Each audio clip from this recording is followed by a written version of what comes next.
Over the last couple of years, the Premier League's given us some very great seasons and magic moments, whether it's Wayne Rooney's Manchester Derby bicycle kick or that Balotelli Aguero moment.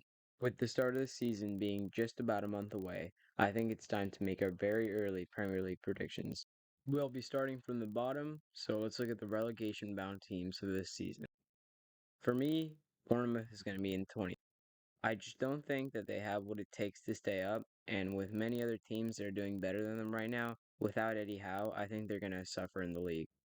I think they'll still put up a fight. They're going to be much better than Norwich were this season, but they're definitely going down.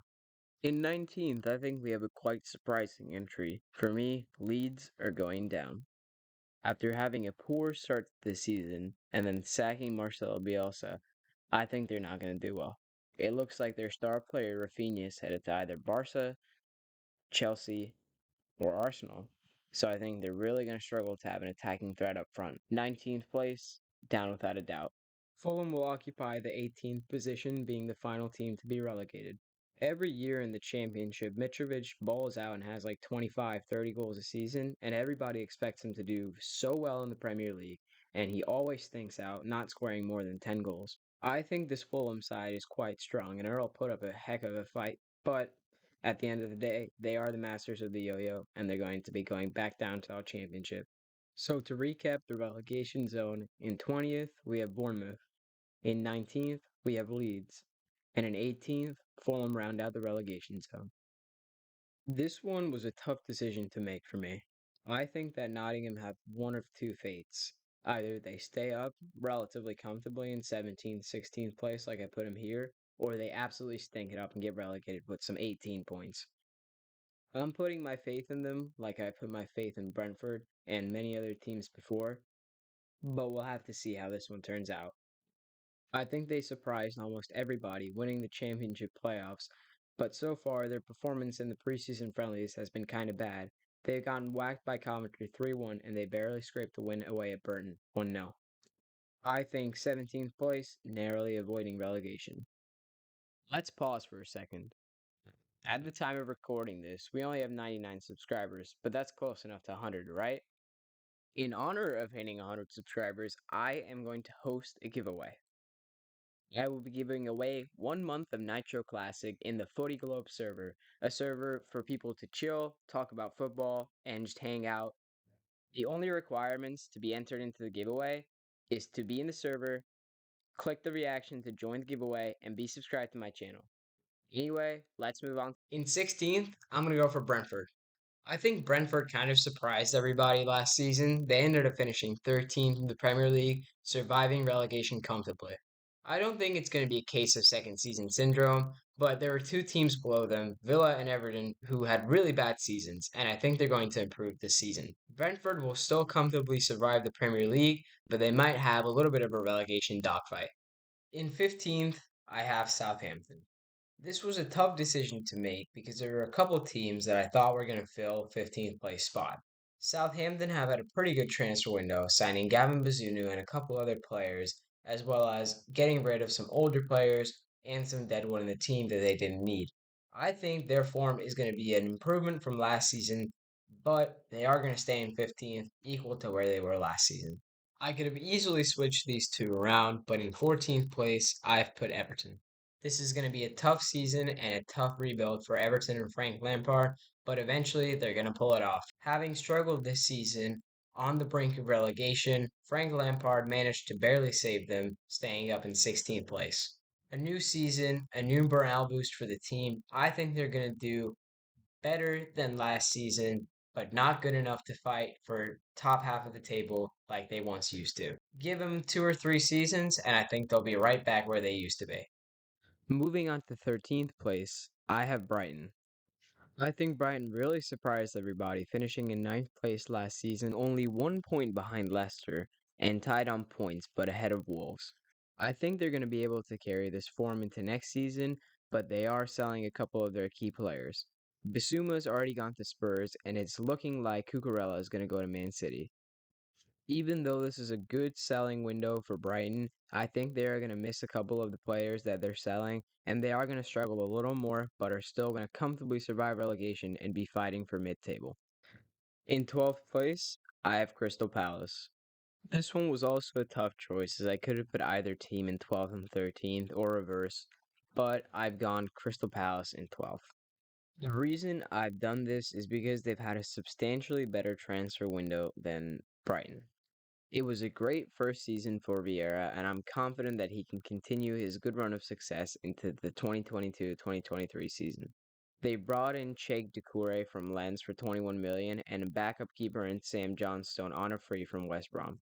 They definitely have more than enough squad depth and talent to be able to fight for that mid-table.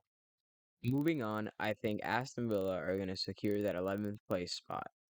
Steven Gerrard hasn't had exactly the best start to his life at Aston Villa, managing to finish 14th last season in the Premier League. But I think that form is going to improve, putting Aston Villa back up into mid-table contention. I don't have much to say about this, but I believe that they are going to easily secure mid-table. Now that we're done with the bottom of the table, let's recap. In 20th, we have Bournemouth. In 19th, we have Leeds. And in 18th, Fulham round out the relegation zone. Moving out of the relegation zone, we have Nottingham Forest in 17th, Brentford in 16th. In 15th, we have Southampton. Everton are in 14th. In 13th, we have Brighton. In 12th place is Crystal Palace. And to round out the bottom half of the table, we now have Aston Villa. Now we're on to the top half of the table. It's time for the big hitters. At 10th, I've got Newcastle. Newcastle United have just recently been injected with that greasy, oily Saudi Arabian money. They went from being a relegation contention side to a side finishing almost in the top half of the Premier League within half of a season. I think they're going to put up a pretty decent fight against teams like Leicester, Wolves, and Villa, but they'll manage to finish 10th. It's going to take them another couple of seasons before they start actually challenging for European football. In ninth place, I've got Leicester. Again, this was kind of a toss-up between Leicester and Wolves, but I have gone for Leicester. They haven't signed anyone so far this transfer window, and given that Vardy, Johnny Evans, Casper Schmeichel are all aging, I think the squad is going to finish in ninth place. Now it's just a matter of Brendan Rodgers being able to rebuild the squad so that they can once again challenge for European football in the near future. And then in eighth place, I'm thinking Wolves. The reason I'm giving Wolves the edge over Leicester is because the general age of their squad and the fact that they've had a better transfer window than Leicester so far. They've done some fairly good business, such as finalizing the loan of Huang He-chan, signing him for a grand total of 17 million euros. It is definitely going to be a tough battle between Leicester and Wolves, but I think Wolves are going to come out on top at the end. In seventh, I put West Ham. I think it's going to be same old for West Ham as they're going to be fighting for Champions League football and then they're just going to barely miss out.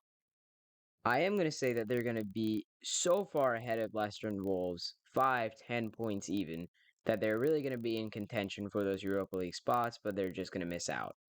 All of the Big Six teams are looking strong this season, even Man United, Arsenal, and Spurs, the usual banner clubs. So I think that the Big Six is going to stay the Big Six for this season as well, and West Ham are going to occupy that 7th place spot.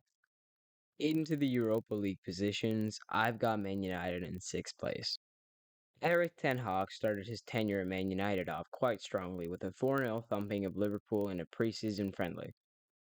But with Ronaldo wanting to leave to Bayern and many other players being unhappy, I can't see Man United doing too well.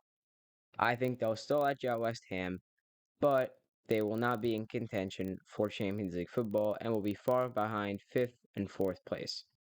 The team I put in 5th place might shock you guys, but for me, I think Chelsea are going to narrowly miss out on Champions League football. Given their recent financial situation, they were forced to sell many key players like Rudiger and also players that weren't exactly key but were still there in the squad like Christensen. So far this transfer window, they've already signed Sterling and they're rumored to sign a couple other players, but I just don't think it's going to be enough. Narrowly behind 4th place, but miles ahead of Man United.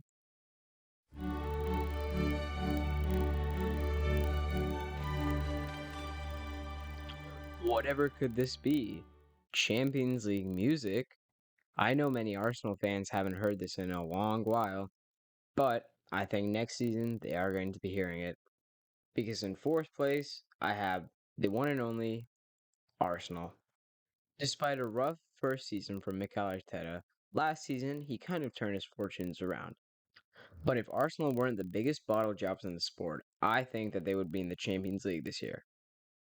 They were cruising in 4th place throughout the season until they decided to lose like 4 easy games, and now they barely missed out on Champions League. But I think they're just going to have the edge on Chelsea, and they are going to finish in 4th place. In 3rd, I have Spurs. Unfortunately for the world of football, Spurs are going to be a force to be reckoned with next season. Antonio Conte is working wonders with this Spurs squad, and on top of that, they signed Perisic as well, and I think they're definitely going to be a force to be reckoned with next season. Will they contend for the title? Absolutely not. I mean, they are Spurs, allergic to trophies. But a comfortable 3rd place finish will guarantee them Champions League football for next season. I'm putting Liverpool in 2nd. Unfortunately, this was one of the easiest decisions I've made all video long, because I would like the title race to be interesting, even though my favorite team, Man City, should win it every single season. I know, I'm biased. But I don't think Liverpool are going to have a great season, mainly because they've sold Mane. Darwin Nunez is looking like the Uruguayan Timo Werner. It's just not their year this year. And my winners of the 2022-2023 Premier League are none other than Manchester City. There are just so many things to unpack. With many other teams lacking in threat this season, such as Liverpool or Chelsea, I think Man City are going to walk away with it easily.